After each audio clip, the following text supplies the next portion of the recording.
भगवते वासुदेवाय। ओम नमो भगवते वासुदेवाय। ओम नमो भगवते वासुदेवाय। मुखं करोति वाचालं पंगुं लंघयते गिरिं यत्कृपातमहं वन्दे श्रीगुरुदीनतारिणं परमानन्दमाधवं श्रीचैतन्यमीश्वरम्। नारायणं नमस्कृत्यं नरं चैव नरोत्तमं देवीं सरस्वतीं व्यासं ततो जयमुदीरयेत्। नष्टप्रायेषु भद्रेषु नित्यं भागवत सेवया भगवती उत्तमश्लोके भक्तिर्भवति नैष्ठिकी। हरे कृष्ण कृष्ण कृष्ण हरे हरे, हरे राम राम राम हरे हरे। हरे कृष्णा। श्रीमद् भागवतम कथा रूप में आज सभी भक्तों का स्वागत है। हम श्रीमद् भागवत के कथा रूप में आज 11वां अध्याय कर रहे हैं और ये 11वां अध्याय प्रथम स्कंद की समाप्ति और द्वितीय स्कंद की शुरुआत है।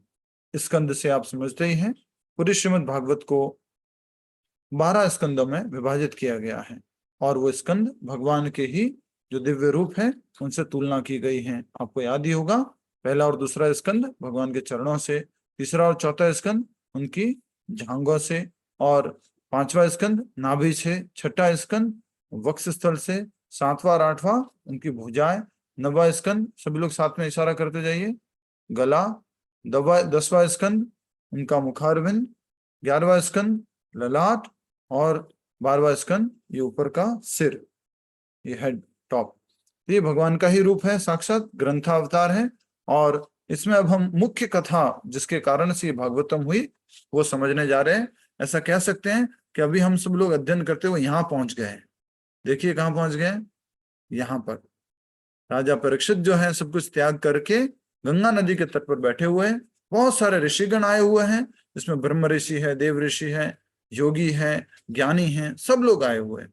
और उसी समय वहां पर वेद व्यास जी के और पिंजला के पुत्र जो कि मात्र 16 वर्ष के थे तो वहां पर पहुंचते हैं, जिनका नाम सुखदेव गोस्वामी हैं। और वो वहां पर पहुंचे, सब लोगों ने वहां पर जितने भी थे उन सब ने क्या किया, उनका स्वागत किया और उनको प्रणाम किया। उसके बाद उन्होंने क्या दिया, उनको एक उचित आसन दिया, जो ऊंचा आसन था वो उनको दिया, सबसे उचित आसन। और राजा परीक्षित ने उनको प्रणाम किया, उनका गुणगान किया। आप तो परम भक्त हैं, आप जहां पर भी जाते हैं हर एक स्थान तीर्थ बन जाता है, आपका दर्शन मात्र जो है हर एक व्यक्ति के लिए कल्याणकारी है। ये सब बातें हुई थी।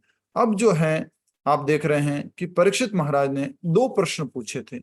अगर इंग्लिश की भाषा में कहें तो पहला प्रश्न है आर्ट ऑफ लिविंग एंड दूसरा प्रश्न है आर्ट ऑफ डाइंग। या एक ही अगर शब्द में कहना चाहते हैं तो art of living and art of living.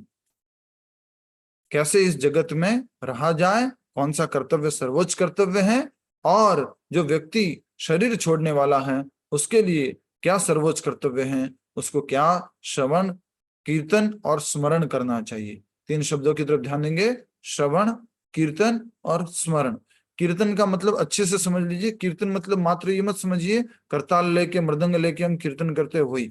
कीर्तन मतलब होता है इवन गुणगान करना, गुणगान करने को भी कीर्तन कहा गया है। प्रार्थनाएं गाना, उनको भी गुणगान कहा, कीर्तन कहा गया है, भगवान का गुणगान। बहुत अच्छा। तो अभी हम इस 11वें अध्याय में पहुंच चुके हैं, ठीक है। और इस 11वें अध्याय के कुछ अंतिम भागों में हम अध्ययन कर रहे थे। कल हमने कहाँ तक किया था, कोई मदद कर सकते हैं मुझे जी? तो हमने दूसरे स्कंद की शुरुआत की थी, अर्थात दूसरे स्कंद के पहले अध्याय का पहला श्लोक, जिसमें सुखदेव गोस्वामी ने उत्तर देना प्रारंभ किया था। राजा परीक्षित के 2 प्रश्न थे, ठीक है। पेज नंबर है 33।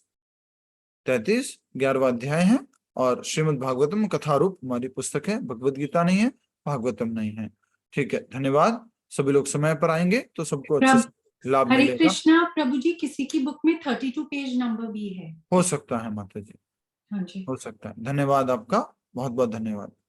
तो अभी हम आगे बढ़ रहे हैं और सबसे पहले मैं आपने से प्रश्न पूछता हूँ। शमिता शर्मा माता जी बताइए, परीक्षित महाराज के 2 प्रश्न क्या थे? परीक्षित महाराज के 2 प्रश्न क्या थे? Art of living and art of leaving. Yes, art of living and art of leaving, अर्थात कि उन्होंने हिंदी में प्रश्न पूछा था कि संपूर्ण मानव जाति के लिए परम कल्याण का कार्य क्या है, क्या कर्तव्य करना चाहिए। पहला प्रश्न, संपूर्ण मानव जाति। अब ये मत बोलना कि ओनली ब्रह्मचारी, गृहस्थ, वानप्रस्थ, संपूर्ण मानव जाति। और दूसरा प्रश्न पूछा था, जो व्यक्ति, यस रामावतार जी बोलेंगे, दूसरा प्रश्न क्या पूछा था? जो व्यक्ति, रामावतार जी बताएंगे जी। जो मरने के करीब है, यस, जो मरणासन है, जिसकी मृत्यु अति निकट है, उसका क्या कर्तव्य है? उसको क्या श्रवण करना चाहिए, क्या कीर्तन अर्थात गुणगान करना चाहिए, और क्या उसको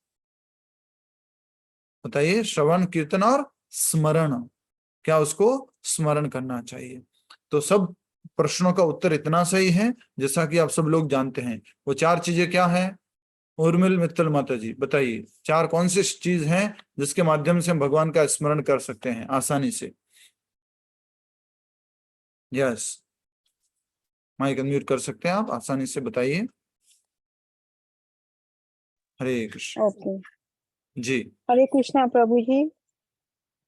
श्रवण, कीर्तन, स्मरण। 4 कौन सी चीजें जिनके माध्यम से भगवान का स्मरण किया जाए, अधिक से अधिक हम स्मरण कर सकें। यस, चंपा माता जी ने उत्तर दिया है, नहीं बहुत आता अच्छा प्रभु, माता जी, आपके लिए तालियां। हरि बोल। बता दो प्रभु जी। गुण, रूप, नाम और लीला। गुण, रूप, नाम, लीला। अगर आप भगवान का चिंतन हमेशा करना चाहते हो तो हमें भगवान के गुण, रूप और नाम, लीला के बारे में ज्ञान होना चाहिए। एक बहुत ही महत्वपूर्ण बात बताई थी आपको, अगर याद होगा, जो भागवतम हमने शुरू की थी, कि भागवतम जो है हमें मदद करती है क्या करने में? भगवान के गुण, रूप और नाम, लीलाओं को ध्यान में रखने में, भगवान का स्मरण करने में। अर्थात बहुत ही सरल भाषा में कहा जाए तो हमने कल भी आपसे पूछा था कि जब से भागवतम श्रवण करना शुरू किया है, जब से भागवतम पढ़ना शुरू किया है, तब तो राजा परीक्षित याद आता है, अश्वत्थामा याद आ रहा है, महाभारत के जो सीन है वो याद आ रहे, भीष्म पितामह याद आ रहे। तो भागवत में इतनी बड़ी कृपा है कि ऑटोमेटिकली आपका श्रवण कीर्तन शुरू हो जाता है, गुणगान शुरू हो जाता है। मैं जहां पर भी जा रहा हूँ और जो लोग क्लास में अटेंड करते हैं वो लोग बोलते, प्रभु जी आज इनको ना राजा परीक्षित की कहानी सुनाओ, प्रभु जी आज इनको वो अश्वत्थामा वाली कहानी सुनाओ। तो अर्थात हम जो हैं भगवान के इस दिव्य लीला से आकर्षित हो रहे हैं। आज हम आगे पढ़ रहे हैं। सुखदेव गोस्वामी जी उत्तर दे रहे हैं। जब परीक्षित महाराज ने पूछ लिया कि उस पथ की व्याख्या करें जिसमें संपूर्ण मनुष्य जाति का परम कल्याण हो, विशेष रूप से उनका जो मृत्यु के निकट है, मनुष्य को किसका श्रवण, कीर्तन, स्मरण और पूजन करना चाहिए। श्रवण, कीर्तन, स्मरण और पूजन करना चाहिए, और उन्हें किन कार्यों का निषेध करना चाहिए, कौन से कार्य नहीं करने चाहिए। यहाँ पर निषेध वाले कार्य क्यों बताया गया है? अगर आपको याद होगा तो नारद मुनि ने बोला था वेद व्यास जी को, आपने बहुत सारी चीजें लिख दी है, वर्णन कर दिया है, लेकिन आपने निषेध तो बताया नहीं है, क्या नहीं करना चाहिए वो तो आपने बताया नहीं है। मात्र आपने धर्म, अर्थ, काम, मोक्ष के कार्यों में संलग्न होने के बारे में बहुत कुछ बता दिया, लेकिन निषेध नहीं बताए। तो अब जो है परीक्षित महाराज ने यहाँ पर पूछा है निषेध क्या है और व्यक्ति को किसका श्रवण, कीर्तन, स्मरण और पूजन करना चाहिए, उसके बारे में बताइए। अब आगे हम बढ़ रहे हैं। कृपया करके सब लोग अपनी पुस्तक में ध्यान देंगे, नोटबुक साथ में रखेंगे, हाईलाइटर या पेंसिल साथ में रहेगी, अच्छे से समझने का प्रयास करेंगे। श्रील सुखदेव गोस्वामी ने उत्तर दिया, हे राजन, आपके प्रश्न अत्यंत प्रशंसनीय हैं, क्योंकि इसमें समस्त लोक का कल्याण निहित है। वास्तव में इस प्रश्न का उत्तर ही श्रवणीय है, और तो कुछ श्रवण करने योग्य ही नहीं है, बाकी सब क्या है, बेकार है। इन प्रश्नों का उत्तर ही बस श्रवण करने योग्य है, बाकी तो कुछ काम का ही नहीं। इसलिए जो सुखदेव गोस्वामी जी थे उन्होंने राजा परीक्षित को क्या बोला, वरीयानेश ते प्रश्न, आपके प्रश्न तो बहुत अच्छे हैं, और किसके लिए? लोकहितम, सबके लोगों का, सब मनुष्य का कल्याण करने वाले हैं। ऐसे प्रश्न पूछे और फिर आगे उत्तर में दे रहे हैं, सांसारिक जीवन में व्यस्त लोगों के पास सुनने के अनेक विषय हैं, परंतु वे परम सत्य के ज्ञान के प्रति अंधे होते हैं। बहुत सारे हैं विषय में सुनने के। पहले अगर कहे तो कितने विषय हुआ करते थे सुनने के? सुशील कुमार जी, आपके समय में सुनने के विषय कितने हुआ करते थे?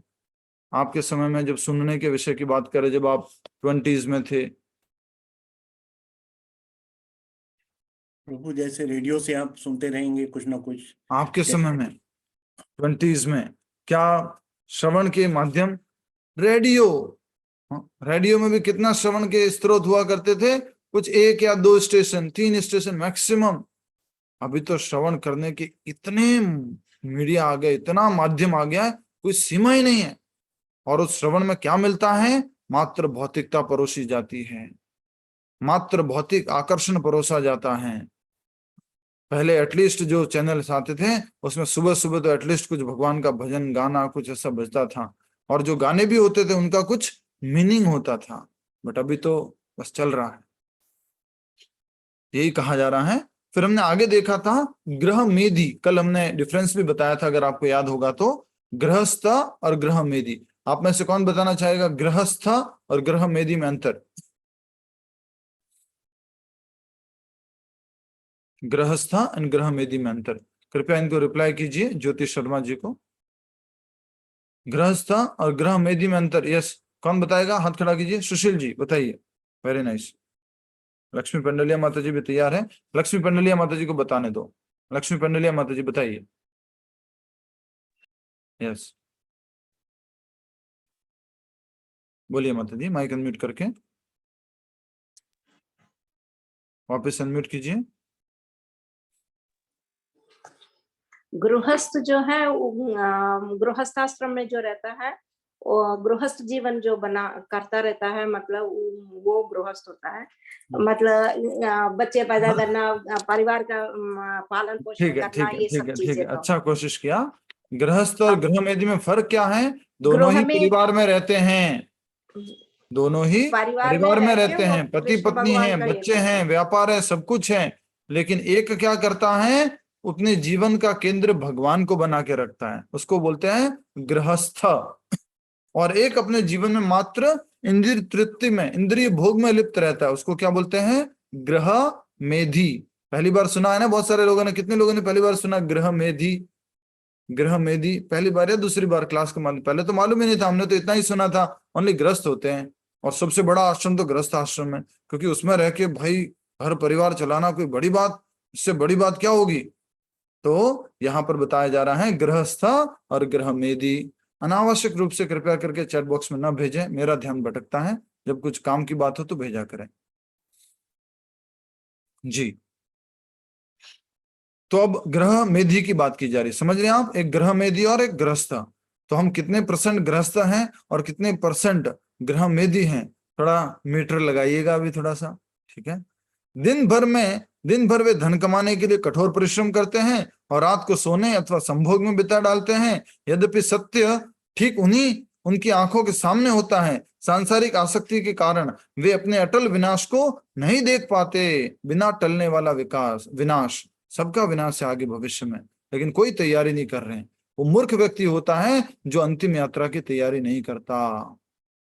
वो व्यक्ति क्या है? मूर्ख। सारी यात्राओं की तो तैयारी करते हो, जहां कहीं भी जाते हो सब होटल कौन सा चाहिए और भोजन कौन सा करेंगे, पूरा एकदम अच्छे से प्रिपेयर करके जाते हो, लेकिन अंतिम यात्रा की कोई तैयारी नहीं है।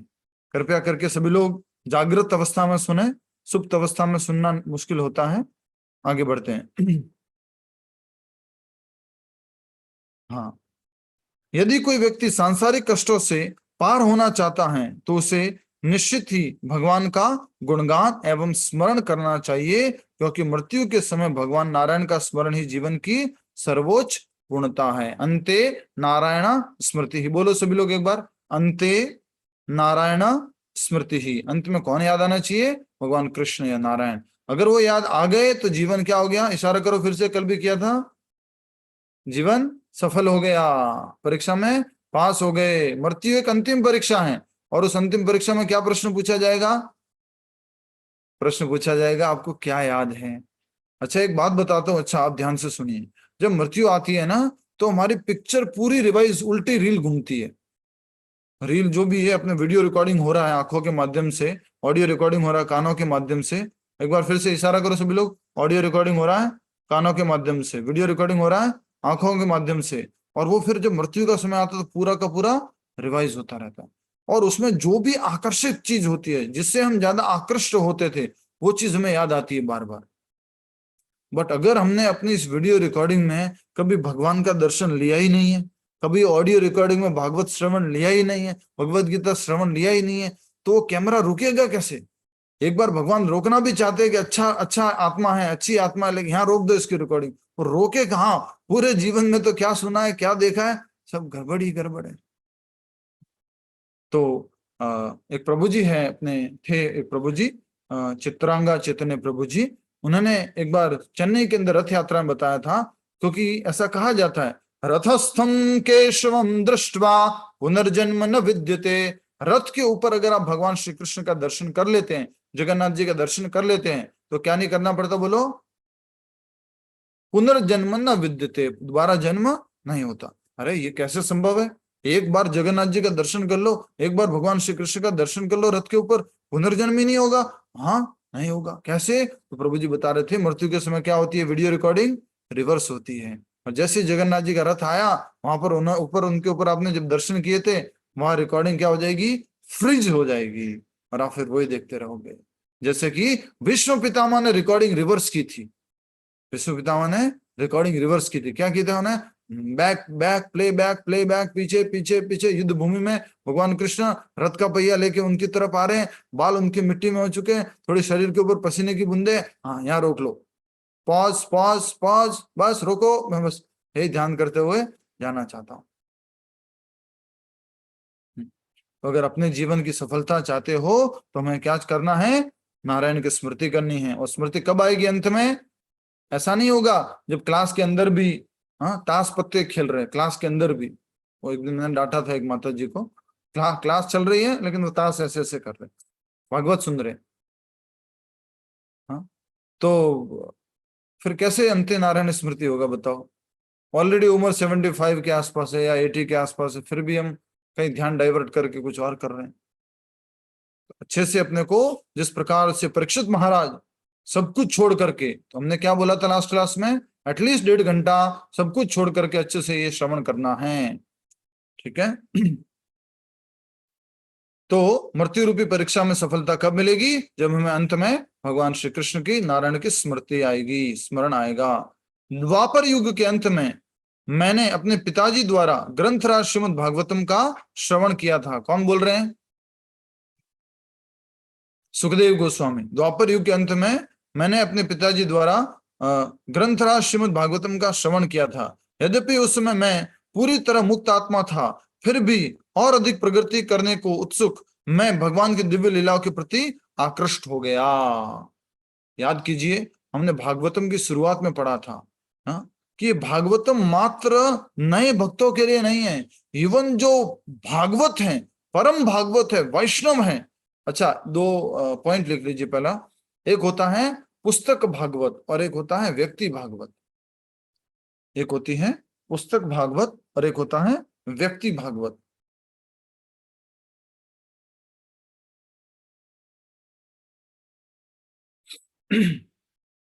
तो पुस्तक भागवतम तो ये भागवतम ग्रंथ, भागवत महापुराण।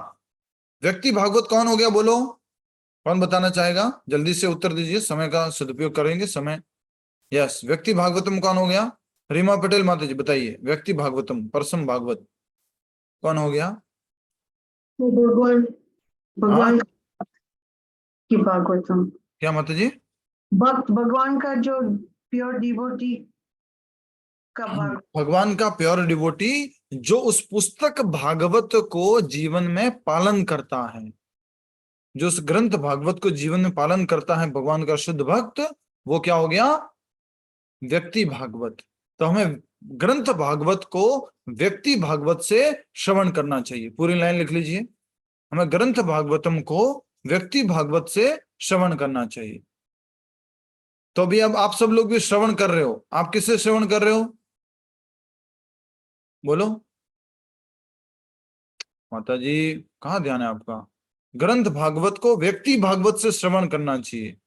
तो आप किससे श्रवण कर रहे हो? कौन है व्यक्ति भागवत? व्यक्ति भागवत है श्रीला प्रभुपाद जी। कुछ लोग गलत इशारा कर रहे हैं, फिर से बोलता हूं, गलत इशारा कर रहे हैं, ये बोल रहे हैं ये हरिनाम दास नहीं, किससे श्रवण कर रहे हैं? प्रभुपाद जी से। हम प्रभुपाद जी को वाणी को यहाँ पर क्या कर रहे हैं? रिपीट कर रहे हैं। तो प्रभुपाद जी क्या हैं? व्यक्ति भागवत हैं, महाभागवत हैं, विष्णु पितामह महाभागवत, ये सब जो हैं ग्रेट डिवोटीज हुए, ग्रेट पर्सनालिटीज हुए। और श्रीला प्रभुपाद जी तो इतने बड़े महाभागवत हैं, इतने बड़े महाभागवत हैं कि जिस जिस स्थान पर गए उस स्थान को तीर्थ बना दिया, जिस जिस व्यक्ति से मिले उसको भक्त बना दिया, और हम सब लोगों के लिए वृंदावन जैसा तीर्थ स्थान दिया, हरे कृष्ण महामंत्र का जप दिया, इस्कॉन मंदिर दिए, प्रसाद दिया, कृपा दी, या तीर्थ यात्राएं दी, भक्तों की संगति दी, कीर्तन दिया, भगवान श्री विग्रह का दर्शन दिया। यह है श्रील प्रभुपाद जी, व्यक्ति भागवत। श्रील प्रभुपाद की जय। आगे बढ़ते हैं। द्वापर युग के अंत में मैंने अपने पिताजी द्वारा ग्रंथराज श्रीमद् भागवतम का श्रवण किया था। यद्यपि उस समय मैं पूरी तरह मुक्त आत्मा था, सुखदेव गोस्वामी जी कह रहे हैं मुक्त था, फिर भी और अधिक प्रगति करने को उत्सुक मैं भगवान की दिव्य लीलाओं के प्रति आकृष्ट हो गया। शुद्ध भक्त भी क्या करता रहता है? और श्रवण करना, और श्रवण करना, और अध्ययन करना है, और भक्ति में आगे बढ़ना है, क्योंकि इसका कोई एंड नहीं है। नेक्स्ट, चूंकि आप स्वयं श्री कृष्ण परायण हैं, मैं आपके समक्ष उसी श्रीमद् भागवतम की कथा कहूंगा। श्री कृष्ण परायण मतलब क्या हुआ? बोलो। आप स्वयं श्री कृष्ण परायण है। भगवत गीता में शब्द आता है आत्म परायण, जो आत्मा के लिए कार्य करता है, आध्यात्मिक कार्य करता है, आत्मा की तरफ मुड़ा हुआ। उसी तरह से परीक्षित महाराज कौन थे? यस, लक्ष्य सभी लोग बोलेंगे। परीक्षित महाराज किसके परायण थे? इशारा करके बोलो। कृष्ण परायण, भगवान श्री कृष्ण के परायण थे। इसलिए वो कह रहे हैं कि आप स्वयं श्री कृष्ण परायण हैं, मैं आपके समक्ष उसी श्रीमद् भागवतम की कथा कहूंगा। भगवान के पवित्र नाम एवं लीलाओं का कीर्तन श्रवण निसंशय हमें निर्भय प्रदान करके आध्यात्मिक प्रगति के मार्ग पर ले जाता है। इसमें कोई संदेह नहीं है कि निर्भय होकर के हमें ये श्रवण कीर्तन का मार्ग भगवान की भक्ति पर लेके जाता है, आध्यात्मिक प्रगति करवाता है। तो पहले जो परीक्षित महाराज ने ये जो 2 प्रश्न पूछे थे, उनके उत्तर क्या हुए थे? मात्र भगवान श्री कृष्ण का संकीर्तन, भगवान श्री कृष्ण का नाम जप, यही जो है एक साधारण व्यक्ति का भी कर्तव्य है, और एक जो है मरणासन व्यक्ति है उसका भी यही कर्तव्य है। ठीक है, आगे बढ़ते हैं। आज होमवर्क भी मैंने जो दिया था वो आपसे पूछेंगे अंत में। कृष्ण भक्ति से विहीन लंबे जीवन का क्या लाभ? बहुत सुंदर श्लोक है, बहुत सुंदर। ये श्लोक बहुत इंपॉर्टेंट है। एक्चुअल में आगे और चर्चाएं आती है, लेकिन हम कौन सी पढ़ रहे हैं? भागवत कथा रूप पढ़ रहे हैं। तो कथा रूप में जो जो मुख्य मुख्य बातें वो चर्चा कर रहे हैं। तो यहाँ पर बात आ रही है कृष्ण भक्ति से विहीन लंबे जीवन का क्या लाभ? अगर कोई व्यक्ति कहे कि मुझे लंबा जीवित रहना है, लंबी आयु चाहिए, पर अगर उसमें कृष्ण भक्ति नहीं तो वो जीवन का कोई लाभ नहीं है। अभी रामभद्राचार्य जी जो है, आपके अयोध्या के महाराज जी जो हैं, उनका इंटरव्यू हुआ था आज तक के अंदर। तो उसमें वो बोल रहे थे कि मेरी एक इच्छा है, रामभद्राचार्य जी ने बोला वो बता रहे थे, मेरी इच्छा है कि मैं 100 वर्षों से भी अधिक 125 वर्षों तक जीना चाहता हूं। उनकी आंखें नहीं है, उनकी आंखें नहीं है, पर उनको सारे शास्त्रों का ज्ञान है, और उन्होंने 20 से भी कई अधिक ग्रंथ लिखे हैं, अनुवाद किए हैं। सोचिए, आंखें नहीं है उनके, और वो कहते हैं कि जिससे कि मैं राम जी की और सेवा कर सकूं। तो अगर लंबा जीना है तो उद्देश्य क्या होना चाहिए? बोलो बोलो। मुख में हो राम नाम, राम सेवा हाथ में, तू अकेला नहीं प्यारे, राम तेरे साथ में। तो हर समय हमें मुख में नाम और हाथ में राम काम। आते बोलो, आते करो काम, मुखे बोलो राम। बंगाली में बोलते हैं ऐसा, आते करो काम, मुखे बोलो राम, मुखे बोलो नाम राम। ठीक है, तो अब आगे बहुत सुंदर कथा आ रही है। महाराज खटवांग ने मात्र एक मुहूर्त लगभग 48 मिनट में भगवान का पूर्ण आश्रय ग्रहण करके स्वयं को भौतिक जीवन के बंधनों से मुक्त कर लिया था। राजा परीक्षित को बोला, देख तेरे पास तो कितने दिन है, 7 दिन, बट एक ऋषि हुए, एक महाराज हुए, उनका नाम था खटवांग महाराज। अब देखो, आपको इनकी छोटी सी कथा सुना, तो इधर ध्यान दीजिए, हरी बोल, अटेंशन 100%। नींद आ रही है वो थोड़ा सा ब्रीद आउट कर लो, थोड़ा पानी पी लो, बहुत अच्छे, हरी बोल, क्या बात है, वेरी नाइस। तो एक राजा हुए, महाराज हुए, उनका नाम था खटवांग। उन्होंने देवता और दानवों के युद्ध के बीच में देवताओं की मदद की। देवता जो हैं युद्ध में हार रहे थे, तो महाराज खटवांग बहुत शक्तिशाली थे, उन्होंने देवताओं की मदद की। अब देवता सारे प्रसन्न हो गए, और प्रसन्न होकर के कहते हैं, इंद्रदेव, वरुण देव, चंद्रदेव, अग्निदेव बोलते हैं कि हे खटवांग महाराज, आपने हम सबकी मदद की है, आप बताइए क्या आशीर्वाद चाहते हैं। खटवांग महाराज सोचते, खुद को तो जिता नहीं पाए, अब मेरे को आशीर्वाद देने के लिए आए, क्या आशीर्वाद देंगे ये लोग। तो बोलते नहीं, कुछ आशीर्वाद नहीं चाहिए, नहीं बोले कुछ तो मांगिए, हम आपको कुछ अर्पण करना चाहते हैं। तो खटवांग महाराज ने क्या प्रश्न पूछा, सुनो, थोड़ा ऐसा करो एक बार, अब सुनो। प्रश्न पूछा उन्होंने कि मेरा जीवन और कितना बाकी रह गया है। क्या प्रश्न पूछा खटवांग महाराज ने, मेरा जीवन और कितना बाकी रह गया है।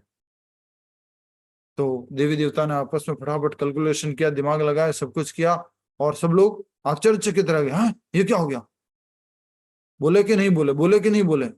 उन्होंने पूछा फिर से खटवांग महाराज ने कि मेरा जीवन कितना बाकी रह गया है। तो उनको देवताओं ने बताया, आपके जीवन में बस बस बस 1 वर्ष नहीं, 1 महीना नहीं, 1 सप्ताह नहीं, 1 दिन नहीं, 1 घंटा भी नहीं, 1 मुहूर्त शेष रह गया। 1 मुहूर्त मतलब लगभग 48 मिनट्स का मुहूर्त, 48 मिनट, 1 मुहूर्त शेष रह गया। सोचो, हमारे को अगर ऐसा न्यूज मिल जाए कि आपके पास 1 मुहूर्त बचा है, तो क्या करेंगे हम। थोड़ा सोचा कभी, दिमाग लगाना कभी। अभी मालूम पड़ गया बस 45 मिनट से मेरे पास, क्या करूं, क्या क्या करूं, क्या करूं, माला हाथ में लो कि क्या करूं, क्या करूं, कुछ समझ में नहीं आएगा हमें। इसलिए अभी से अभ्यास कर, अभी से अभ्यास कर, कुछ नहीं समझ में आएगा ये। अभी आप दिमाग लगाओ कि करूंगा क्या, अगर मुझे 45 मिनट्स बोल दिया तो करूंगा क्या, मन भी नहीं लगेगा। कुछ एक काम करोगे, दूसरा याद आएगा, तीसरा याद आएगा, चौथा याद आएगा, नहीं लगेगा मन। अभ्यास, अभ्यास और अभ्यास। तो महाराज खटवांग के बारे में कहा गया है, उनके पास मात्र 48 मिनट से 1 मुहूर्त था, और उन्होंने क्या किया, भगवान का पूर्ण आश्रय ग्रहण करके स्वयं को भौतिक जीवन के बंधनों से मुक्त कर दिया, पूर्ण रूप से भगवान को समर्पित हो गए। 48 मिनट्स में पूरा भगवत ध्यान करने लग गए, भगवान का नाम संकीर्तन भजन आदि करने लग गए महाराज खटवांग। उन्होंने देवता से ये नहीं पूछा, अरे देवता हो, अब तो देवता हो, अगर आपको ये मालूम है कि मेरे पास 1 ही मुहूर्त है, ऐसा कर दो ना, एटलीस्ट इसको एक 100 से मल्टीप्लाई कर दो, उसके बाद मैं चला जाऊंगा, 100 मुहूर्त कर दो। नहीं, जो भी आया उसको क्या किया उन्होंने, स्वीकार किया, तुरंत भगवत भक्ति में लग गए, समर्पण करके भगवान को। ये थे राजा खटवांग। और आगे, हे राजन, आप परम भाग्यशाली हैं, क्योंकि आपको मृत्यु की तैयारी करने के लिए 7 दिनों का समय मिला है। खटवांग महाराज के पास कितना टाइम था, बोलो 45 मिनट्स, इशारा करके बताएंगे, 4 और ये 5, 45 मिनट्स थे, 48 मिनट्स, बट सरल भाषा में 1 मुहूर्त 48 मिनट्स का था। तो हे राजन, आप परम भाग्यशाली हैं, क्योंकि आपको मृत्यु की तैयारी करने के लिए 7 दिनों का समय मिला है। जीवन के अंत में व्यक्ति के पास ऐसी शक्ति होनी चाहिए जिससे वह निर्भीकता पूर्वक इस भौतिक शरीर तथा इससे जुड़ी इच्छाओं से अपनी आसक्ति को काट सके। ऐसी शक्ति होनी चाहिए, अंत में जब जरूरत पड़ेगी तो क्या कर पाए, आसक्ति छोड़ पाए। आसक्ति नहीं रह जाए, बेटा ये वाला बिजनेस कर रहा है, वो कर पाएगा कि नहीं, कैसे करेगा, मैंने तो उसको सारी फैक्ट्रियां दे दी, ये भी काम दे दिया, वो वाला घर भी दे दिया, प्रॉपर्टी भी दे दी, क्या करेगा वो, क्या नहीं करे। सब आसक्तियों से मुक्त हो जाना है, एकदम आत्मस्थित होना है। थोड़ा एक बार अनुमान लगाइए, थोड़ा सा अनुमान लगाइए, ठीक है। आंखें बंद करो, आंखें बंद करो सभी लोग। सबसे पहले आपने आसक्तियां छोड़ी हैं, वो है ऐसे अपने हाथों से उखाड़ फेंकनी है आपको आसक्तियां। ऐसे समझिए कि वो आपके शरीर से चिपकी हुई है, शरीर के ऊपर चिपकी हुई है आसक्तियां। सबसे पहले आपने आसक्तियां छोड़ी, आपका जो व्यापार था, धन संपत्ति, जो गाड़ियां थी, जो बड़ा बड़ा घर था, उसकी आसक्ति पहला निकाल दिया आपने, अपने शरीर पे चिपका हुआ था उसको फेंक दिया। फिर जो है मित्रों से आसक्ति, वो त्याग दी। स्थानों से जो घूमने के प्रति आसक्ति थी, वो भी उखाड़ करके चिपक रही थी, उसको उखाड़ा और आपने उसको भी फेंक दिया, शरीर के ऊपर चिपकी हुई थी। और उसके बाद जो आप थोड़ा सा और क्लोज में देखते हैं तो परिवार वालों के प्रति आसक्ति है, और उस आसक्ति को भी आप उखाड़ रहे हैं, उसको भी उखाड़ करके फेंक दिया है। पत्नी, बच्चे, भाई, घर, गाड़ी, मोबाइल, सबके प्रति आसक्ति जो चिपकी हुई है उनको निकाल रहे हैं। और अंत में जब बाहर की कोई आसक्ति नहीं बची तो आपने क्या किया, इस शरीर को ही उखाड़ना शुरू कर दिया, इस शरीर को अलग कर दिया। और फिर आप शरीर में चमड़ी निकाले, मांस निकाले, हड्डियां निकाले, फिर धीरे धीरे हृदय की तरफ पहुंच गए। हृदय में हृदय था, हृदय भी गंदा हो रखा था पूरा, और उसके बाद हृदय को निकाला और फिर कहाँ पहुंच गए, ओनली एंड ओनली आत्मा के पास। तो आप कौन है, वो आत्मा, वो परम आत्मा, वो शुद्ध आत्मा। तो आपको आत्मपरायण होना है, कृष्ण परायण होना है। और यही बात यहाँ पर कही जा रही है कि आंखें खोल सकते हैं। हरि बोल, हरे कृष्ण। अरे सोने के लिए नहीं बोला था भाई, उठो, हरे कृष्ण। आंखें बंद करने का यही नुकसान है। प्राणायाम, अष्टांग योग वगैरह में भी वो आंखें बंद करवाते हैं, जब करते टाइम में भी आंखें बंद मत किया करो। आगे, हे राजन, आप परम भाग्यशाली हैं, क्योंकि आपको मृत्यु की तैयारी करने के लिए 7 दिनों का समय मिला है। जीवन के अंत में व्यक्ति के पास ऐसी शक्ति होनी चाहिए जिससे वह निर्भीकता पूर्वक इस भौतिक शरीर तथा इससे जुड़ी इच्छाओं से अपनी आसक्ति को काट सके, खत्म कर सकते हैं। भगवद गीता में भगवान ने क्या बोला है, असंग शस्त्रेण दृढ़ेन चित्वा, असंगति के शस्त्र से जितनी भी आसक्ति है उनको क्या करना है, नाश कर देना, खत्म कर देना।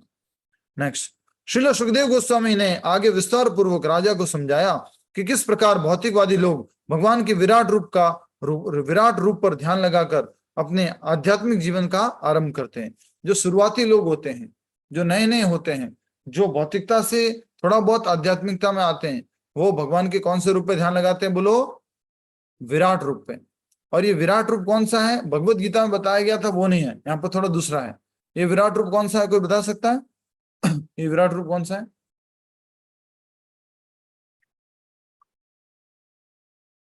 कौन बताएगा? लक्ष्मी माता जी बताइए। चार भुजों वाला विराट रूप में 4 भुजा नहीं होती माता जी, अनगिनत भुजाएं होती है, अनगिनत मुख होते हैं, अनगिनत आंखें होती है। भगवत गीता में जो पढ़ा था, यहाँ पर जो विराट रूप बताया जा रहा है वो कौन सा है, ब्रह्मांड रूपी इमेजिनरी विराट रूप। थोड़ा याद दिलाता हूँ, रामावतार जी कोशिश कीजिएगा। कई बार बादल देखते हैं हम आकाश में और हम अपना इमेजिनेशन लगाते हैं और बादल को देख के क्या बोलते हैं, ये हाथी जैसा लग रहा है आज। बादल कैसा लग रहा है, हाथी जैसा, या शिव जी जैसा लग रहा है, गणेश जी जैसा लग रहा है। बादल है वो, कोई गणेश जी नहीं है, पर आपकी इमेजिनेशन वहां तक जाती है और आप उसको ऐसे समझते हैं। तो वैसे पूरे इस ब्रह्मांड को भगवान के विराट रूप से कंपेयर किया गया है। जितनी भी नदियां हैं वो भगवान के जो शरीर में अलग अलग प्रकार की वेन्स होती है वो है, और जितने भी पेड़ पौधे हैं इस ब्रह्मांड के अंदर वो भगवान के शरीर पे बाल है, उस तरह से हैं। सूर्य और चंद्रमा जो है उनकी आंखें हैं। इस तरह से ये थोड़ा सा विराट रूप बताया गया इमेजिनरी। पर एक इनके लिए है जो भगवान के नए नए भक्त, शुरुआती डिवोटी, शुरुआती योगी बने हैं। नेक्स्ट, कुछ प्रगति करने के पश्चात वे हृदय में स्थित परमात्मा के ऊपर ध्यान लगा सकते हैं और अंततः भगवान के व्यक्तिगत रूप का साक्षात्कार होने पर वे शुद्ध भक्ति भाव से भगवान की सेवा में संलग्न हो सकते हैं। तो अब लेवल्स लिख लीजिए या अंडरलाइन कर लीजिए। पहला लेवल क्या है, भगवान के विराट रूप पर ध्यान। नया नया भक्त क्या करता है, उसको क्या अच्छा लगता है, भगवान का विराट रूप, क्या पावरफुल है भाई, भगवान कितने शक्तिशाली है भाई। ये कौन सा हो गया, भगवान का विराट रूप। उसके बाद जब विराट रूप पर उसको ध्यान लगाना आ जाता है, थोड़ा सा वो चिंतन करने लग जाता है, तो नेक्स्ट लेवल का ध्यान है वो क्या कहा गया है, परमात्मा रूप में ध्यान। भगवान का हृदय में परमात्मा रूप में ध्यान। नेक्स्ट, परमात्मा रूप में, ठीक है। नेक्स्ट, उसके बाद अंततः भगवान के व्यक्तिगत रूप का साक्षात्कार, और अंत में कौन से भगवान, स्वयं द्विभुज मुरलीधारी श्याम सुंदर भगवान श्री कृष्ण का दर्शन, उनके दर्शन। तो यही कहा गया है कि भगवान के व्यक्तिगत रूप का साक्षात्कार होने पर वे शुद्ध भक्ति भाव से भगवान की सेवा में संलग्न हो सकते हैं। तो सबसे महत्वपूर्ण कौन सी चीजें बताओ? भगवान के विराट रूप का ध्यान या निराकारवादी ध्यान, या भगवान का हृदय में परमात्मा रूप में दर्शन, या भगवान श्री कृष्ण का द्विभुज मुरलीधारी श्याम सुंदर रूप में दर्शन। कौन सा है बोलो? कौन बताएगा? रामावतार जी, तीनों में सर्वोच्च कौन सा हुआ? यस, द्विभुजधारी श्याम सुंदर। हाँ द्विभुजधारी श्याम सुंदर जी, द्विभुज मुरलीधर श्याम सुंदर रूप जो है वो भगवान का आदि रूप है, वो टॉप मोस्ट है, वही सर्वश्रेष्ठ है। ये यहाँ पर बात बता दी गई है। बहुत सुंदर, सभी लोग ध्यान से समझिए। तो पहला विराट रूप, दूसरा परमात्मा रूप, और तीसरा भगवान रूप जो सबके हृदय में भगवान विराजमान है। भगवान के व्यक्तिगत रूप का साक्षात्कार होने पर वे शुद्ध भक्ति भाव से भगवान की सेवा में संलग्न हो सकते हैं।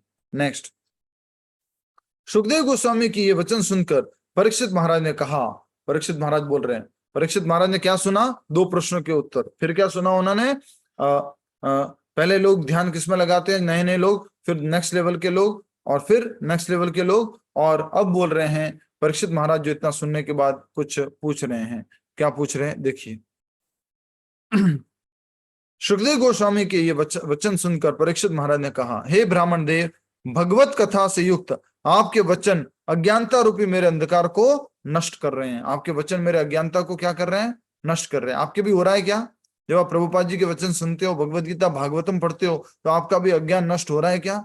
ऐसे करके बताओ, यस नो, हो रहा है?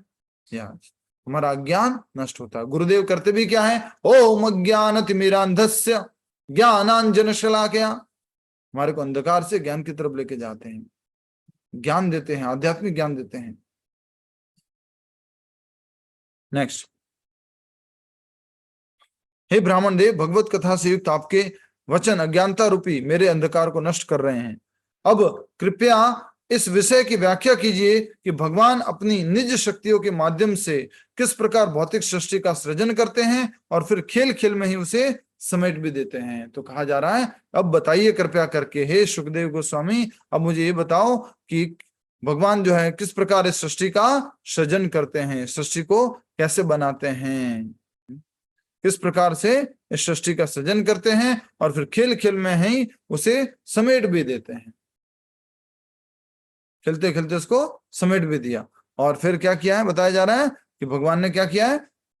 बोलो, सृजन करके। तो बोला जा रहा है कि कृपया इस विषय में व्याख्या कीजिए कि भगवान अपनी निज शक्तियों के माध्यम से किस प्रकार भौतिक सृष्टि का सृजन करके और फिर खेल खेल में ही उसे समेट भी लेते हैं। तो भगवान ही सृजन करते अल्टीमेटली, और समेटता कौन है? स्वयं भगवान ही अल्टीमेटली। अभी भौतिक रूप से देखा जाए तो ब्रह्मा जी जो है सृष्टि के रचयिता हैं, शिव जी जो है क्या करने वाले? सृष्टि का नाश करने वाले। लेकिन अभी जो पोजीशन है वो किसने संभाल रखी है? स्वयं भगवान ने।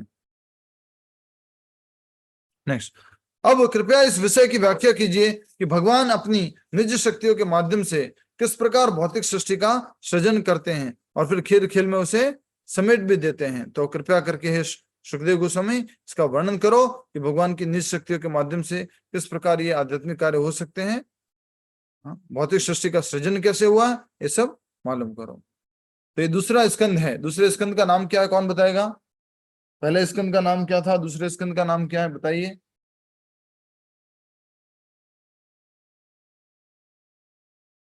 हरे कृष्णा, पहले स्कंद का नाम क्या है? रीनल माता जी, पहले स्कंद का नाम क्या था या दूसरे स्कंद का नाम क्या था? कोशिश करो।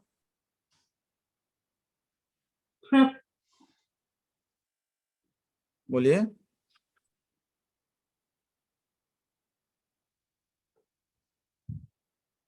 दूसरे स्कंद का नाम ब्रह्मांड की अभिव्यक्ति। ठीक है, कुछ लोगों का माइक बंद है इसलिए उत्तर नहीं दे पाए, समझ जाता हूँ। ठीक है, तो पहला जो स्कंद था उसका हिंदी में जो नाम था वो इस प्रकार से है कि सृष्टि, क्रिएशन, सृष्टि रचना। दूसरा जो स्कंद है उसका नाम है द कॉस्मिक मैनिफेस्टेशन। इंग्लिश में क्या बोलेंगे इसको? हिंदी में द कॉस्मिक मैनिफेस्टेशन, इसको हिंदी में क्या बोलेंगे? ब्रह्मांड की अभिव्यक्ति, भगवान की अभिव्यक्ति, कॉस्मिक। ब्रह्मांड की जी अभिव्यक्ति। माता जी, हाँ जी। भगवान की ब्रह्मांड की अभिव्यक्ति, ये जो है दूसरे स्कंद का नाम है। तो यहाँ पर बात की जा रही है कि सुखदेव गोस्वामी ने यह वचन सुनकर परीक्षित महाराज से कहा, हे ब्राह्मण देव, भगवत कथा से युक्त आपके वचन अज्ञानता रूपी अंधकार को नष्ट कर रहे हैं। अब कृपया इस विषय की व्याख्या कीजिए कि भगवान अपनी निज शक्तियों के माध्यम से किस प्रकार भौतिक सृष्टि का सृजन करते हैं और फिर खेल खेल में उसे समेट देते। तो भगवान की उन शक्तियों के बारे में बताइए। सुखदेव गोस्वामी ने उत्तर दिया, हे राजन, युगों पूर्व जब ब्रह्मा जी के पुत्र नारद मुनि ने उनसे यह प्रश्न पूछा था, तो उसमें ब्रह्मा जी ने वही उत्तर दिया जिसे उन्होंने प्रत्यक्ष भगवान के मुखारविंद से सुना था। अब कौन बोल रही है? बोलो, कौन बोल रहे हैं? सुशील जी।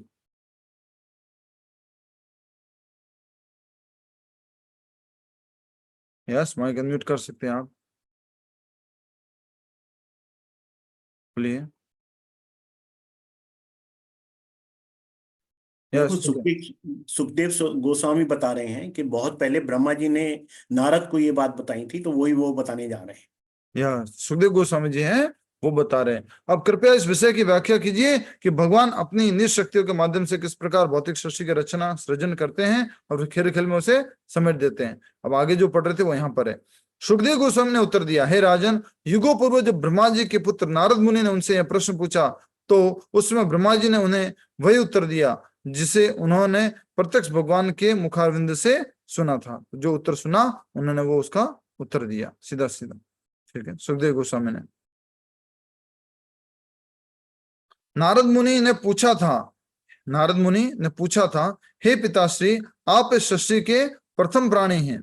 आप भूत, वर्तमान तथा भविष्य के ज्ञाता हैं। संपूर्ण सृष्टि उसी प्रकार के नियंत्रण में है जिस प्रकार किसी मुट्ठी में रखा चावल। तो ब्रह्मा जी की कंट्रोल में क्या है? पूरी सृष्टि है, जिस प्रकार से मुट्ठी में रखे हुए चावल। मुट्ठी में रखा आंवला लिखा है आंवला, मुट्ठी में रखा आंवला, चावल हो सकता है, आंवला लिखा है, ठीक है। भौतिक सृष्टि में दिखाई देने वाली प्रत्येक वस्तु अपनी शक्तियों से उद्भूत हुई है। भौतिक सृष्टि में दिखाई देने वाली प्रत्येक वस्तु भौतिक सृष्टियों से, बोलिए, क्या हुई है? उद्भूत हुई है। उद्भूत होने का मतलब, उर्मिल मित्तल माता जी, उद्भूत हुई है, उससे उत्पन्न हुई है, मतलब उन शक्तियों से प्रत्येक वस्तु उन्हीं की शक्तियों से उत्पन्न हुई है, यस। जनरेट हुई है मतलब।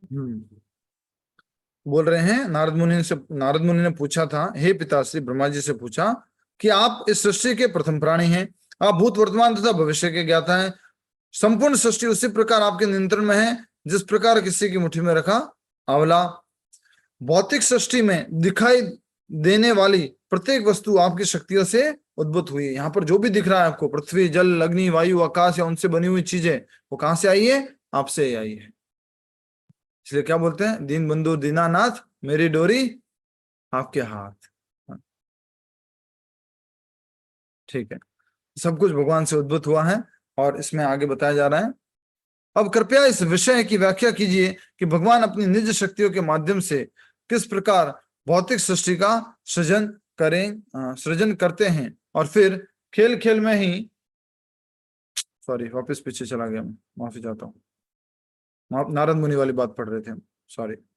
सभी लोग हैं नारद मुनि वाली बात पे हैं? इशारा कर दीजिए प्लीज, यस और नो। ठीक है। नारद मुनि ने पूछा था, हे पिताश्री। नारद मुनि के पिताजी कौन? रिनल माता जी बताएंगे। नारद मुनि के पिताजी कौन? ब्रह्मा जी, प्रभु जी। ब्रह्मा जी। तो नारद मुनि जो है ब्रह्मा जी से बात कर रहे हैं। हे पिताश्री, आप इस सृष्टि के प्रथम प्राणी हैं। आप भूत, वर्तमान तथा भविष्य के ज्ञाता हैं। संपूर्ण सृष्टि उसी प्रकार आपके नियंत्रण में है जिस प्रकार किसी मुट्ठी में रखा आंवला या चावल। भौतिक सृष्टि में दिखाई देने वाली प्रत्येक वस्तु आपकी परिस्थितियों से उद्भूत हुई है। जो भी यहाँ दिख रहा है वो ऐसी शक्तियां हैं, परिस्थितियां नहीं, शक्तियां आपकी शक्तियों से उद्भूत हुई है। ठीक बात है। परंतु जब हम आपकी कठोर तपस्याओं एवं अनुशासन भरे तथा अनुशासन भरे जीवन को देखते हैं तो हम आश्चर्यचकित होकर यह सोचने के लिए बाध्य हो जाते हैं कि इस सृष्टि के हो जाते हैं कि क्या इस सृष्टि में आपसे श्रेष्ठ भी कोई और है। ये बहुत इंपॉर्टेंट श्लोक है। ब्रह्मा जी क्या डिक्लेयर कर रहे हैं मालूम है? इसमें क्या डिक्लेयर कर रहे हैं? बोलो, कौन बोलेगा? सुशील जी, यस, बताइए।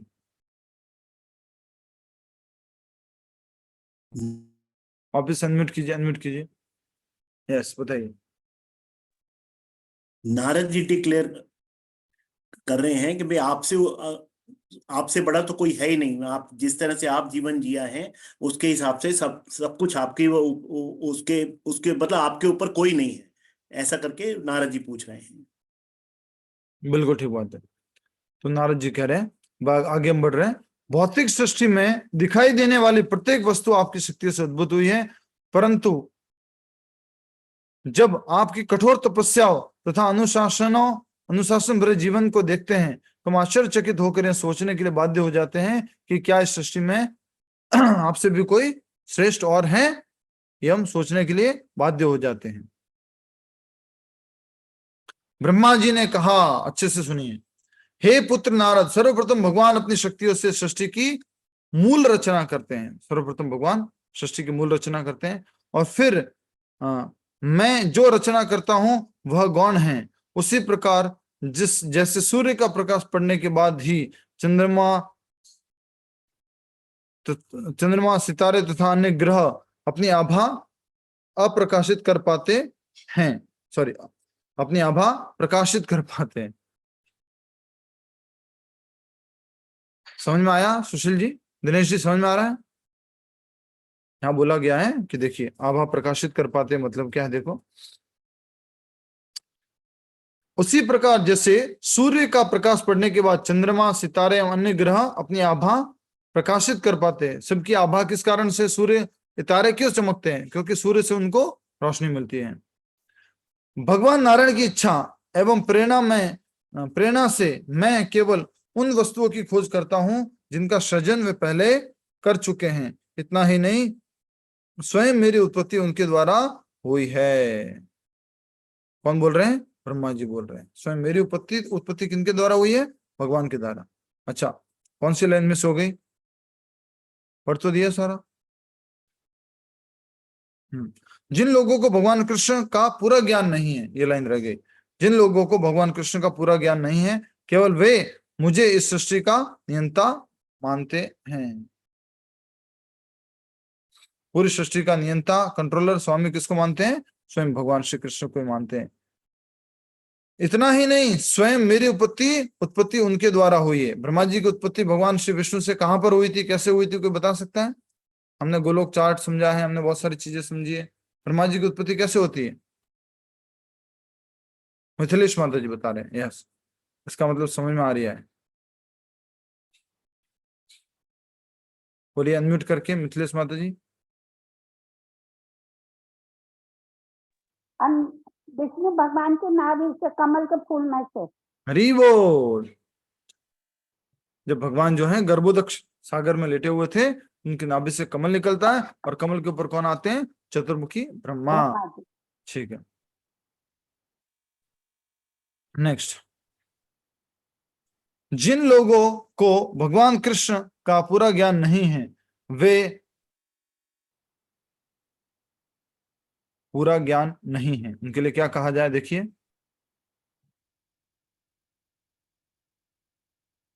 जिन लोगों को भगवान श्री कृष्ण का पूरा ज्ञान नहीं है, केवल वे मुझे इस सृष्टि का नियंता पूरा ज्ञान नहीं है।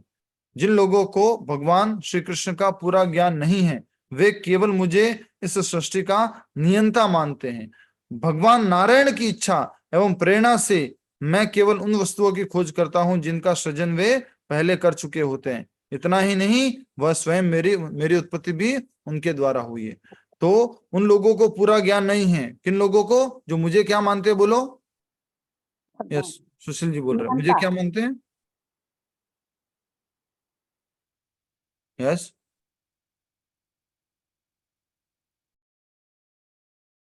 बोलो बोलो। जो ब्रह्मा जी कोई कंट्रोलर या वो सब कुछ मानते हैं। तो कई बार हम ये गलती कर देते हैं, क्या बोलते हैं? ब्रह्मा जी तो सृष्टि करता है, या वही ब्रह्मा जी नियंता है। आपको एक बात बताऊं, थोड़ा सा इधर ध्यान दो। अरे बोल, इधर ध्यान आएगा, वो वापस आएगा, आगे आने वाला है, शॉर्ट में बताता हूं। जब गर्भोदक्षाय विष्णु से ब्रह्मा जी का जन्म हुआ, किसके ऊपर? एक कमल पुष्प के ऊपर। तो ब्रह्मा जी ने फिर क्या कहा भगवान से कि भगवान, एक बात मेरे को बहुत डर लग रहा है। बोले, किस बात का डर? मैं अगर सृष्टि की रचना करूंगा और अपने आप को नियंता समझ बैठा तो, मैं अपने आप को स्वामी समझ बैठा तो, नहीं नहीं नहीं, मैं नहीं करना चाहता, मैं सृष्टि नहीं रचना चाहता। कहीं गलती से मैंने अपने आप को क्या समझ लिया? कंट्रोलर, रचयिता समझ लिया तो भगवान विष्णु श्री हरि क्या कहते हैं? हे Brahma, be assured, be rest assured. क्या कहते हैं भगवान? कि तुम इस बात की चिंता मत करो, तुम कभी भी इस माया मोह में नहीं फंसोगे। कौन से महामोह में? मोह माया में, कि मैं ही कंट्रोलर हूं, मैं ही नियंता हूं, मैं ही सब कुछ सृष्टि की रचना कर रहा हूं। ब्रह्मा जी, तुम इसमें नहीं फंसोगे, ये भगवान ने दिया था। तो कभी कभी जब आप भागवत पढ़ोगे ना, ये जब लाइन आएगी ना, ये श्लोक आएगा ना, तो आप क्या प्रार्थना करोगे मालूम है? हे भगवान, ब्रह्मा जी को तो बचा लिया, मुझे भी बचा लो ना। ब्रह्मा जी को तो आपने गारंटी दी है कि तू नहीं फंसेगा माया में, मुझे भी तो कुछ कर दो। तो जिन लोगों को, सॉरी हो गया पूरा, इतना ही नहीं, स्वयं मेरी उत्पत्ति उनके कारण हुई है। मैं स्वयं ब्रह्मा भगवान की नाभि से प्रकट हुआ। तब नारद मुनि की जिज्ञासा को शांत करने के लिए ब्रह्मा जी विस्तार पूर्वक सृष्टि की प्रक्रिया तथा भगवान के विराट रूप का वर्णन करने लगे। तब पूरी तरह से सृष्टि का निर्माण कैसे हुआ, विकास कैसे हुआ, उसके बारे में बताने लग गए। कौन? ब्रह्मा जी, ठीक है। अंत में वे कहते हैं, हे नारद, चूंकि मैं दृढ़ता तथा उत्साह पूर्वक भगवान हरि के चरण कमलों का आश्रय लिया हूं, इसलिए मेरे वचन आज तक मिथ्या सिद्ध नहीं हुए। मैंने भगवान के चरणों का आश्रय लिए हैं, इसलिए मेरी वचन, मेरी बातें कभी झूठी नहीं हुई है। नेक्स्ट, मिथ्या सिद्ध नहीं हुई है। मेरे मन की गति कभी बाधित नहीं हुई है, और न ही अस्थायी जड़ पदार्थ के प्रभाव से कभी मेरी इंद्रियों का पतन हुआ है। कभी ये सब चीजों ने मेरे ऊपर प्रभाव डाला ही नहीं है। नहीं तो कभी तो ऐसा नहीं हुआ कि मैं कुछ मिथ्या सिद्धियों के पीछे भागा हूं, झूठी सिद्धियों के पीछे भागा हूं, और नहीं ऐसा है कि मैं जड़ पदार्थ के पीछे भाग रहा हूं। बस इतनी सी बात है कि इन सब ने, किसी ने भी मेरे इंद्रियों का पतन नहीं किया है। महाराज परीक्षित भगवान से संबंधित प्रत्येक विषय को जानने के लिए आतुर थे, और इसलिए उन्होंने सुखदेव गोस्वामी से अनेक प्रश्न पूछे। अच्छा, एक बात बताओ, प्रश्न के अंदर प्रश्न चल रहा था, चर्चा के अंदर चल रही चर्चा। यहाँ तीसरी अंदर के अंदर चर्चा चल रही है। कौन बताएगा? पहली, दूसरी और तीसरी, कौन बताएगा? सबसे पहले किस किस के बीच में चल रही है? मानसी जी बताइए। हरे कृष्णा, सुखदेव गोस्वामी और परीक्षित जो पहली चर्चा है उनके बीच में, फिर ब्रह्मा और विष्णु जी के बीच में चर्चा चल रही है। अब उसके अंदर हम तीसरी चर्चा में जा रहे हैं। थोड़ा सा गड़बड़ हो गया। हाँ, कोशिश अच्छी की। यस, सुशील जी। पहली चर्चा है सूत गोस्वामी और शौनक ऋषि। यस, दूसरी चर्चा है सुखदेव गोस्वामी और परीक्षित में। बिल्कुल और फिर ठीक है। यहाँ पर ब्रह्मा जी और नारद में। ब्रह्मा जी और नारद की ये तीसरी है। अल्टीमेटली हमें कब कथा सुनने को मिला? जब शौनक आदि ऋषियों ने सूत गोस्वामी से पूछा। सूत गोस्वामी जी को कहां से कथा सुनने को मिली? सुखदेव गोस्वामी जी से। और जब सुखदेव गोस्वामी जी सुन रहे हैं, इस बीच में सुखदेव गोस्वामी जी कथा में कह रहे हैं कि नारद मुनि और ब्रह्मा जी के बीच में ये वार्तालाप हुआ। तब नारद मुनि की जिज्ञासा को शांत करने के लिए ब्रह्मा जी विस्तार पूर्वक सृष्टि की प्रक्रिया तथा भगवान के विराट रूप का वर्णन करने लगे। अंत में वे कहते हैं, हे नारद, चूंकि मैं दृढ़ता तथा उत्साहपूर्वक भगवान हरि के चरण कमलों का आश्रय लिया हुआ हूं, इसलिए मेरे वचन आज तक मिथ्या नहीं सिद्ध हुए हैं। मेरे मन की गति कभी बाधित नहीं हुई है, और न ही अस्थायी जड़ पदार्थ के प्रभाव से मेरी इंद्रियों का पतन हुआ है। महाराज परीक्षित से संबंधित प्रत्येक विषय को जानने के लिए आतुर थे। महाराज परीक्षित भगवान से संबंधित प्रत्येक विषय में जानने के आतुर थे और इसलिए उन्होंने सुखदेव गोस्वामी से अनेक प्रश्न पूछे। अंत अपनी आतुरता को विषय में रखते हुए वे कहते हैं, अपनी आतुरता को विषय में रखते हुए कह रहे हैं, कौन कह रहे हैं, बोलो, परीक्षित महाराज। ठीक है।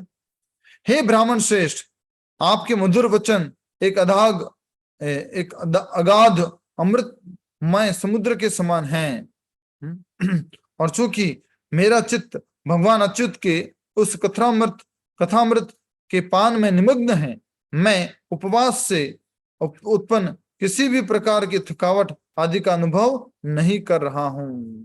ये कौन बोल रहा है, बोलो, थकावट नहीं हो रही उपवास के कारण? कौन बोल रहा है? यस, जयलक्ष्मी माता जी।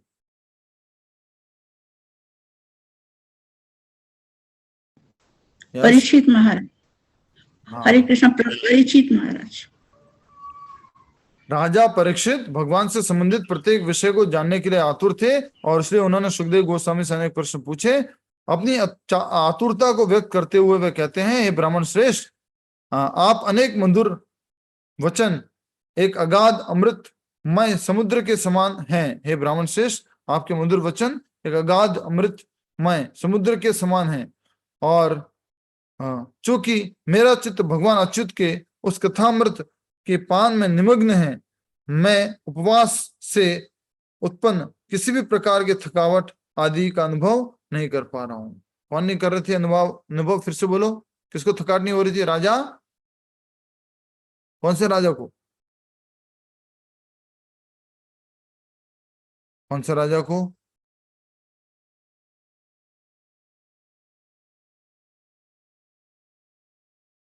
यस, राजा परीक्षित को। बिल्कुल ठीक उत्तर दिया। थोड़ा सा अच्छे से सुन लो, लास्ट पैराग्राफ पढ़ लेते हैं। सुखदेव गोस्वामी भी सत्य समझ रहे हैं क्योंकि महाराज परीक्षित की तीव्र उत्कंठा को देखकर प्रभावित हो गए थे। तब उन्होंने राजा को वह ज्ञान दिया जिसका वर्णन सृष्टि के आरंभ में स्वयं भगवान ने ब्रह्मा जी को दिया था। तो अब जो राजा हैं उनको सुखदेव गोस्वामी जी ज्ञान देंगे जो शुरुआत में ब्रह्मांड के रचयिता ब्रह्मा जी ने जो ज्ञान दिया था। ठीक है, समझ में आ गया आप सभी को? Yes, no? राजा परीक्षित की बात चल रही है। अंतिम समय की घड़ी चल रही है राजा परीक्षित की। कभी भी मृत्यु आ सकती है, वो सुई कभी भी रुक सकती है। ठीक है, तो अभी हम कृपया करके पहले माला कर लेते हैं, फिर आप। हरे कृष्णा प्रभु जी। जी, प्रभु जी, जो जी का प्रश्न होगा। हरे कृष्ण। बोलिए। जी प्रभु जी, जो गर्भोदकशाही विष्णु है और तीन उनके फॉर्म है ना, उनके बारे जी, में थोड़ा बताएंगे? महाविष्णु, शिरोदक्षाय विष्णु जो है, और विष्णु, कारणोदक्षाय विष्णु, महाविष्णु, फिर उसके बाद में गर्भोदक्षाय विष्णु और शिरोदक्षाय विष्णु जो सबके हृदय में परमात्मा रूप में विराजमान है। और चर्चा करेंगे, इस समय पर आएगी आगे चर्चा। ओके प्रभु जी। हरे कृष्णा। और कोई प्रश्न? हरे कृष्णा प्रभु जी। जी माता जी। प्रभु जी, जो इसमें आया हुआ है खटवांग महाराज ने एक मुहूर्त में ये भगवान का आश्रय ले लिया था, तो प्रभु जी ये क्या ध्यान योग से किया था? ये कैसे मतलब प्रभु जी किया? मात्र भगवान का स्मरण चिंतन किया और भगवान के धाम को प्राप्त हो गया। प्रभु जी, एक और वर्णन मैंने सुना है कि जैसे विष्णु जी और ब्रह्मा जी दोनों जन में ये था कि ब्रह्मा जी क्रिएशन करते हैं और विष्णु जी पालन करते हैं, तो उनमें ये था कि बड़ा कौन है। तो बीच में फिर मैंने सुना था कि शिव जी का जो शिवलिंग है वो बीच में खड़ा हो गया था, जो कि यहाँ ये भागवत पुराण से नहीं है, ये जो है हम शिव पुराण से कथा आती है। ओके प्रभु जी, ये सही है? ऐसा ही भागवत पुराण को लेके चलते हैं क्योंकि भागवत पुराण अमल पुराण है, अंतिम पुराण है और वेद व्यास जी ने अपनी कंप्लीट मैच्योरिटी में भक्ति के लिए लिखा है इसको। ओके प्रभु जी। और कोई प्रश्न किसी का? धन्यवाद। हरे कृष्ण प्रभु जी। हरे कृष्ण। प्रभु जी, शुकदेव कहते हैं या सुखदेव कहते हैं? शुक, शुक। Thank you. हरे कृष्ण। हरे कृष्ण। हरे कृष्ण प्रभु जी, हाँ जी। ये खटवांग महाराज थे कौन? खटवांग महाराज थे कौन? भगवान के एक बहुत बड़े भक्त थे और बहुत शक्तिशाली राजा थे, और जो कि पृथ्वी से देवताओं को मदद करने के लिए गए थे युद्ध में, जब देवता और दानवों के बीच में युद्ध हो रहा था। ओके महाराज, थैंक यू। हरे कृष्णा। हरे कृष्ण। हरे कृष्णा प्रभु। सभी को हरे कृष्णा। हरे हरे कृष्णा। कृष्णा हरे हरे कृष्णा प्रभु जी। थैंक यू वेरी मच प्रभु जी। हरे कृष्णा। भाग्य हो भाग्य। हरे थैंक कृष्णा। यू।